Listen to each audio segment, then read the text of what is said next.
We'll guide you through how to make zoom transition After Effects. If you find this helpful, don't forget to like and subscribe. First, open Adobe After Effects on your computer and wait for the program to load completely. After the workspace appears, create a new composition to begin your project.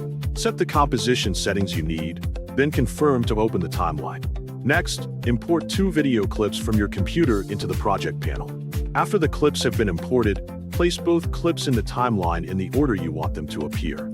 Overlap the clips slightly so the transition area is created between them. Once the clips are arranged, select the eye clip in the timeline by clicking it. Press S on the keyboard to open the Scale property. Enable Scale keyframes by clicking the stopwatch next to Scale. This creates the first keyframe at the current playhead position. Move the playhead forward to the point where the transition should happen, then zoom into the eye by increasing the scale value.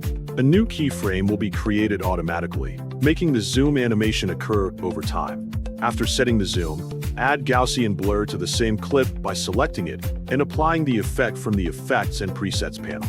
Open the Blur settings and enable Blurriness keyframes by clicking the stopwatch next to Blurriness. Set a low blur value at the beginning, then increase the blur as you zoom in to make the transition smoother and more cinematic. Next, select the second clip in the timeline. Position it so it starts zoomed in inside the eye area, matching the final frame of the first clip.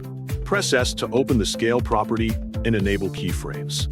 Set the starting scale larger so it appears zoomed in. Then move the playhead forward and animate the scale back to normal size. After that, reduce the blur on the second clip by applying Gaussian Blur if needed and setting the blurriness value back to 0 as the clip settles into place. Once all animations are set, preview the transition by playing the timeline from the beginning of the overlap section.